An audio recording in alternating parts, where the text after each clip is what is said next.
if you look at it on a log basis and you start studying it, you realize Bitcoin's very, very consistent. It's growing very much in a logarithmic fashion.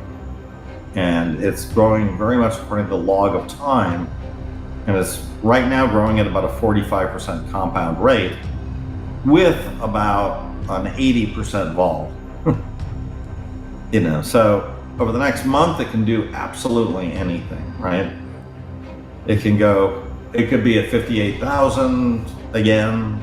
It could be at 75,000 again. But if you look at 4 years out, there's a lot of very high reason to believe that we're going to be at a minimum of 200,000.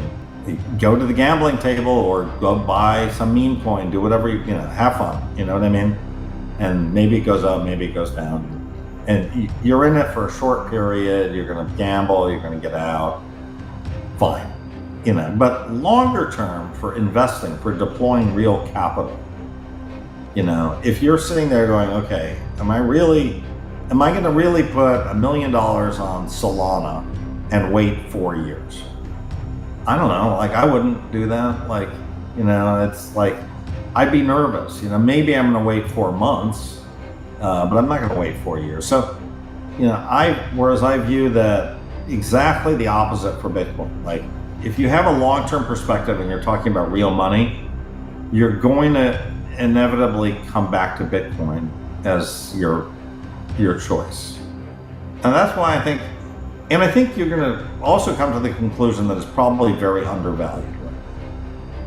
It's very likely that we are going to see $1 million Bitcoin. Krueger starts by acknowledging that Bitcoin's price history appears erratic to the untrained eye.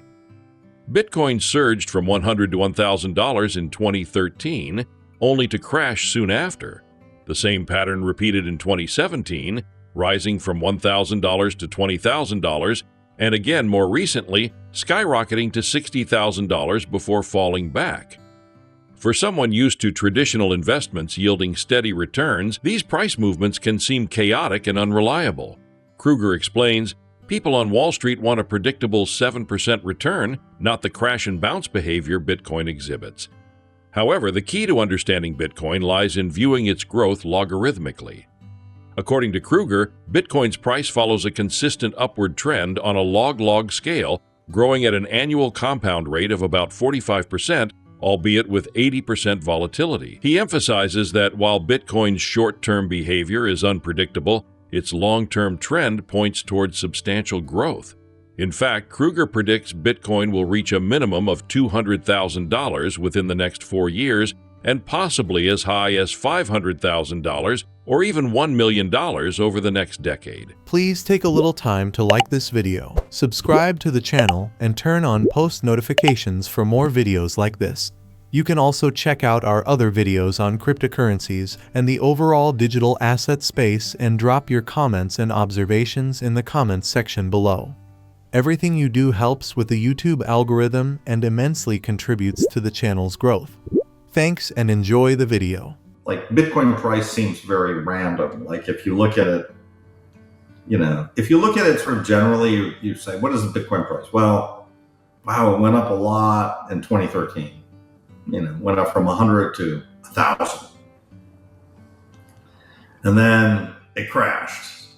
And then in 2017, it went from 1,000 to 20,000. Then it crashed. And then it went up to 60,000. And then it crashed. And now we're back to 60,000.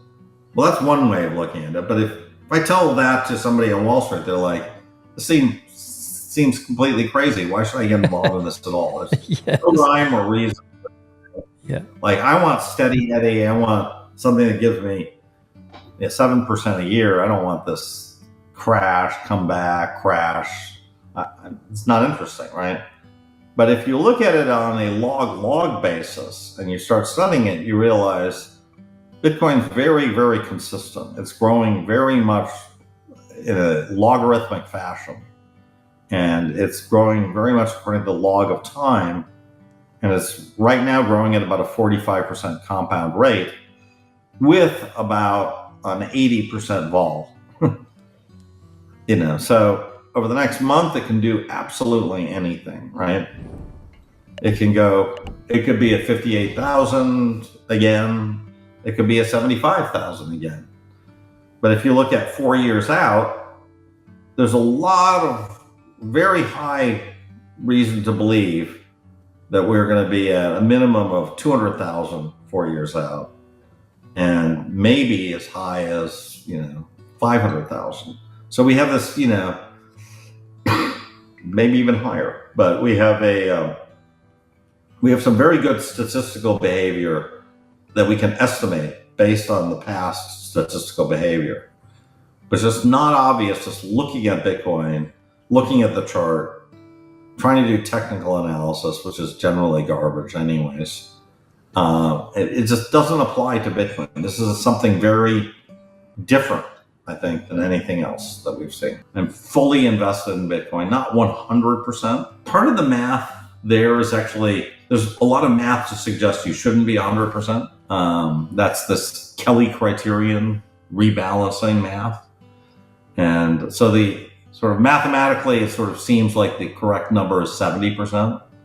So that's kind of my preferred allocation, which kind of means that if Bitcoin goes up a little bit, I will sell some to get down to 70%. The bigger your rebalancing period, the more you're going to allocate to Bitcoin, right? So I'm very comfortable saying I'm not going to rebalance more than once a year, even if that, right? Now, I haven't sold any Bitcoin for quite some time now, like you, right? But, let's say I rebalance and I rebalance either at let's say I rebalance at the end of 2025, let's just say, right? Or somewhere in 2025. I pick a date, August 1st, I'm rebalancing. Whatever Bitcoin is, if Bitcoin is below the point where I have 70%, I don't need to rebalance. If Bitcoin is above the point that I'm at 70%, I will sell down to 70%. And then I wait another year.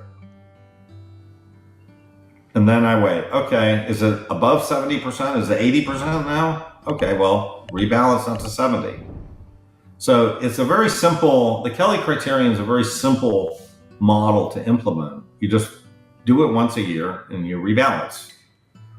And that's roughly how fund managers tend to work anyways. They tend to have different asset classes and they look at the winners and they rebalance out so they don't have too much of any one thing. You go to the gambling table or go buy some meme coin, do whatever, have fun, you know what I mean? And maybe it goes up, maybe it goes down. And you're in it for a short period, you're gonna gamble, you're gonna get out, fine. But longer term for investing, for deploying real capital, if you're sitting there going, okay, am I going to really put $1 million on Solana and wait 4 years? I don't know. I wouldn't do that. It's like, I'd be nervous, maybe I'm going to wait 4 months, but I'm not going to wait 4 years. So, whereas I view that exactly the opposite for Bitcoin. I have no idea what Bitcoin's going to do in the next 4 months. I do think it probably will go higher, but if it doesn't, it wouldn't shock me at all, but I do think over the next 4 years, I think Bitcoin's going to do very well. So, I think you have to have if you have a long-term perspective and you're talking about real money, you're going to inevitably come back to Bitcoin as your choice. And that's why I think you're going to also come to the conclusion that it's probably very undervalued right now. It's very likely that we are going to see $1 million Bitcoin within the next decade, Now, if you really believe that, like I do, it's sort of like the rest of it is sort of conversation. It doesn't really matter, It's like, if we get to $1 million Bitcoin and you've got enough Bitcoin, what do you care? I don't care what Solana does. It doesn't matter to me. It can do what it wants. I'm not going to sit there and bash it too much. Have fun, do your thing. I don't care. You're not going to compete for real world money. Yeah, to the extent that people want to listen to what I have to say, I would say, yeah, I mean, keep it down to a couple percent of your portfolio and spend the rest on Bitcoin. That's what I would recommend if you have to. And don't trade the Bitcoin, just hold the Bitcoin. And the other ones, go ahead and trade them if you want. I think the hard thing is the holding. That's the hard thing. Krueger concludes with an optimistic outlook, predicting that Bitcoin could reach $1 million within the next decade. While short-term price action is unpredictable, the long-term story remains compelling. For Krueger, holding Bitcoin is a matter of conviction. Once you believe in Bitcoin's potential, the daily noise becomes irrelevant, he says. It doesn't matter what Solana or other projects do, Bitcoin will remain the anchor for real-world value. First of all, can you get to one Bitcoin? That's, for a lot of people, that's a big, big challenge, right? Become a whole coiner.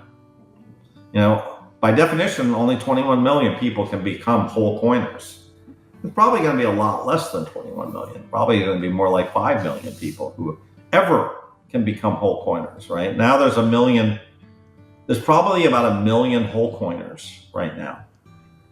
And if you look at the mathematical distribution of Bitcoin held by different addresses, it is itself a power law.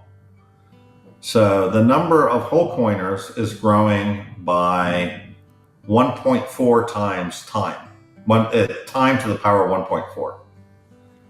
And the number of people who have 10 million sats is growing by time to the power squared. The number of people who have $100 or more is growing by time to the power cubed. And even that relationship is a power law, an inverse power law with Bitcoin. So there's all this statistical, and by the way, these power laws have a 98.9% correlation coefficient. Unbelievable. Like, you've never seen, it's almost just absolute straight line.